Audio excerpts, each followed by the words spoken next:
I had scored 92 in my 10 board exam in by following these tricks for how you can score 90 plus marks. Video है class 10 के लिए। Hey guys, welcome back to काम commerce. और आज का video है class 10 के लिए। तो इस वीडियो में मैं आपको ये बताने वाली हूँ कि how you can score 90 plus marks by following this tricks for your revision. तो गाइस ये कुछ टिप्स मैंने यहाँ पे लिखी है, तो ये मैं आपको बताऊंगी कि हाउ यू कैन प्रिपेयर। मैंने ये स्टेप्स फॉलो करके I had score 92 in my 10 board exam in Marathi subject. ठीक है, तो सबसे पहले गद्य विभाग। एंड देखो यहाँ पे जो आपका पेपर पैटर्न है, तो ऐसे मत करना प्रिपेयर। तो मतलब ये I am giving you an idea, like you can follow this steps. एक सबसे पहले अगर आप मीनिंग्स करते हो, मीनिंग्स देखो 4 मार्क के आते हैं, 2-2 मार्क के आते हैं। अगर आपको ये लगता है कि ये 2 मार्क का पहले क्यों बता रही है, तो जब रिज़ल्ट आएगा तो 2 मार्क्स भी बहुत होते हैं, ये आपको रियलाइज़ होगा। क्योंकि अगर कम परसेंटेज आते हैं, जितना आप एक्सपेक्ट करते हो उतना नहीं आते हैं, तो it really hurts a lot. And इसके लिए मैं बता रही हूँ कि you can follow this steps. ठीक है, एंड इससे अच्छे खासे मार्क्स तो आ ही जाएंगे आपको, अगर आपकी पढ़ाई हुई है तो। ठीक है, तो सबसे पहले आप मीनिंग्स करना। उसके बाद मीनिंग्स यानी आप, आप आपको कितनी पोएम से, देखो 5 पोएम है एंड 2 संतवानी है, तो इनके हर मीनिंग करना। अगर आपको नहीं आ रहा है ना, सिंपल वर्ड का भी मीनिंग नहीं आ रहा है, तो वो भी करके जाओ। ठीक है, उसके बाद आपको वाक्य प्रचार करना है, ये तो टेक्स्ट बुक में से ही आता है। ठीक है, एंड अगर आपके पास कोई ग्रामर की वर्क बुक होगी, लाइक स्कूल से जो मिलती है, उसमें से आप देख के वो प्रिपेयर कर सकते हो। एंड उसके बाद रसग्रहण आप करके जाना भाई। संतवानी का तो बिल्कुल भी मत छोड़ना। एंड इसमें से अगर आपको 5 पोएम है ना, एंड संतवानी तो कंपलसरी करना, एंड 5 में से 1 पोएम का आप स्किप कर सकते हो। तो गाइज इसके बाद ग्रामर पे जाना। देखो ग्रामर पे वाक्याचे प्रकार, इसमें 4 टाइप्स होते हैं। विधान यानी सिंपल सेंटेंस, आज्ञार्थी यानी ऑर्डर वगैरह, एंड उद्गार यानी एक्सक्लेमेशन वाले, एंड प्रश्नार्थी। इनको समझ लो, इनको आइडेंटिफाई करने के लिए आएगा। इसके बाद परिवर्तन, इनका मतलब कन्वर्जन आएगा। उसके बाद वाक्य प्रचार इधर करोगे तो इसका मीनिंग भी हो जाएगा, एंड उसका यूज़ भी करना, मतलब उसका यूज़ करना रहता है अपने सेंटेंस में। उसके बाद स्थूल वाचन करना, एंड यह ऑल्सो 4 स्थूल वाचन है, तो आप एक स्किप कर सकते हो, बिकॉज़ यहाँ पे 6 मार्क्स के लिए आता है। एनी 2 क्वेश्चंस, 3 में से 2 कोई भी लिखने होते हैं। एंड उसके बाद you can see this is the writing skills का जो है पेपर पैटर्न। तो यहाँ पे देखो पत्र लेखन फॉर्मल और इनफॉर्मल होता है, तो always go for formal. And इसका भी मैं ये आपको दिखाती हूँ कि how you can easily learn the format. ठीक है, एंड इसमें ये सारांश लेखन बिल्कुल भी मत अटेम्प्ट करना, क्योंकि एक पैराग्राफ को 1/3 पैराग्राफ बनाना होता है। अगर उसमें से मेन पॉइंट्स मिस हो गए तो of course you are not gonna get marks. And इसमें देखो, इसमें होता है जाहिरात लेखन, बातमी लेखन और कथा बहुत ज़्यादा बड़ी लिखनी होती है, तो you should go for this 2 options. And जाहिरात का भी एक फॉर्मेट होता है, अगर आपको चाहिए तो मैंने एक वीडियो देखा था, एंड वही फॉर्मेट को आप देख के, लाइक बेसिक स्ट्रक्चर होता है, लाइक बॉक्स बनाना, उसमें हेडिंग, टैगलाइन, एड्रेस, ऐसी कुछ चीज़ें होती है, वो आपको ध्यान में रखते हो वो आप जाहिरात प्रिपेयर कर सकते हो। मैं उसका एक वीडियो है, मैंने एक मैम का वीडियो देखा था, मैं उसका भी स्क्रीनशॉट लगा दूँगी यहाँ पे। एंड उसके बाद यहाँ पे जो है ना, यहाँ पे निबंध लेखन होता है, तो इसमें आई गेस हाँ, तो प्रसंग लेखन, आत्मकथा लेखन और कुछ तो एक और होता है, तो उसमें यू कैन गो फॉर प्रसंग लेखन, जो कि पास्ट में लिखना होता है। ऐसा मतलब ऐसा इवेंट होता है, लाइक जो आपने अटेंड किया होता है उसके बारे में लिखना होता है, तो it's kind of easier to write. तो गाइज लाइक ये कुछ स्टेप्स है, यू कैन फॉलो। ठीक है, आप इसका स्क्रीनशॉट ले सकते हो। एंड ये राइटिंग स्किल्स करने के बाद you can go for text book reading, that's chapter reading. अगर आप चैप्टर रीडिंग करते हो तो जब आप ये गद्य गद्य गद्य अटेम्प्ट करोगे तब आपका टाइम वेस्ट नहीं होगा, ठीक है। लाइक मतलब अगर आपको आंसर्स पता है तो you can easily write them.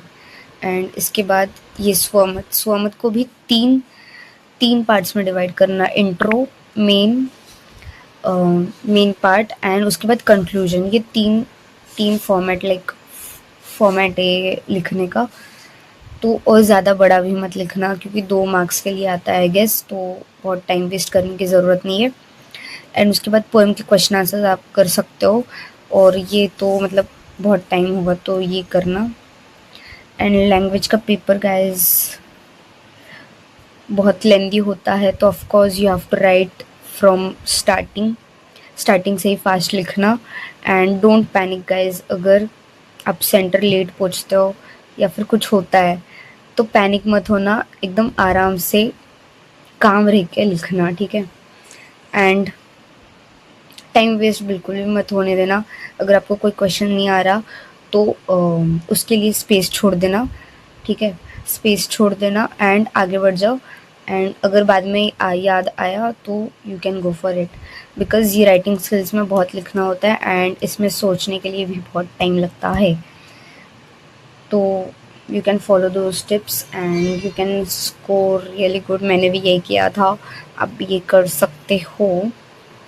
And guys best of luck, and बिल्कुल भी पैनिक मत होना गाइज। और और जस्ट इन केस अगर आपका मतलब आंसर शीट होता है वो फिल करने के लिए भी टाइम होता है और उसमें कुछ फटा वटा है तो तुरंत दे देना। जा वो जो आपके सेंटर पे मैम होंगी वो उनको देना, उनको बता देना कि भाई ये प्रॉब्लम है। मेरे साथ भी हुआ था, मेरा जो आंसर शीट था एक बार एक फट गया था, तो उसमें मेरे को बहुत टाइम लगा, मतलब मैं पैनिक हो गई थी, इसके लिए मैं बता रही हूँ। बट हाँ, कुछ कामली हैंडल करो। अगर आप पैनिक होंगे तो आपको सोचने के लिए टाइम नहीं मिलेगा कि मैं क्या करूँ। इसके लिए मैं बोल रही हूँ पैनिक मत होना एंड टाइम वेस्ट मत करना। And best of luck for your exams and you can follow this process. So thanks for watching, bye bye. 1 minute ये तो रह गया ना पत्र लेखन का, ये सुन के जाओ। ये देखो गाइस, पत्र लेखन में ना ये आप ऐसे 13 पॉइंट्स अपने याद कर लो। मैंने ये फिंगर्स पे याद किए थे, लाइक फर्स्ट सेकंड तक, मतलब इसमें 13 पॉइंट्स है। तो ये फर्स्ट इज दिनांक, उसके बाद प्रति, माननीय, पत्ता। देखो ये फर्स्ट दिनांक, प्रति, माननीय, पत्ता, फिर फिफ्थ विषय। उसके बाद मैंने ये याद किया था यहाँ पे विषय आएगा, फिर उसके दूसरे हाथ पे ये महोदय, इंट्रो। एंड ये मतलब ये जो होता है इंट्रो यानी आपके बारे में वो लिखना, ठीक है, आप कौन हो क्या हो। उसके बाद मेन जो एम है लेटर का, वो जो काम है आपको, ऐसे ही तो लेटर नहीं लिखोगे ना। एंड उसके बाद course of action, ending. And उसके बाद ये देखो स्वतःचे पूर्ण नाम, खुद का नाम लिखो। उसके बाद अपना एड्रेस लिखो या फिर डेजिग्नेशन भी होता है, लाइक यहाँ पे होगा, 1 मिनट, यू कैन सी आपला नंबर। हाँ, ये लिखना मत भूलना, आपला नंबर। और भी एग्जांपल्स लाइक हाँ आपला नंबर ही लिखा है। तो ये उसके बाद अपना नाम एंड एड्रेस एंड फिर ईमेल। तो इस तरह के फॉर्मेट में से मतलब मैंने ये फिंगर्स पे याद किया था, और this step can work for you also. नहीं किया तो मैंने तो ऐसे ही किया था। सो लाइक ये आप कर सकते हो। And thank you so much guys for watching this video. And और भी वीडियोस आएंगे शायद, let's see. Thank you so much for watching, bye bye. And then पद्य 18 है रे, गद्य plus marks in your Marathi board exam. तो सबसे पहले आपका ये पेपर पैटर्न है, ये बंद हो गया। 1 minute, score 90+ marks in your Marathi board exam. कुछ काइंड ऑफ क्वेश्चन, क्या बोल रही हूँ डू राइटिंग स्किल्स, मतलब अपना ही एक क्या बोलते हैं उसको, लाइक इट्स, क्या बोलती हूँ मैं, एक भी हो जाए बस, पैनिक मत होना। क्या बोल रही हो, पैनिक मत रहना, पैनिक पैनिक मत होना, पैनिक मत होना गाइस। मतलब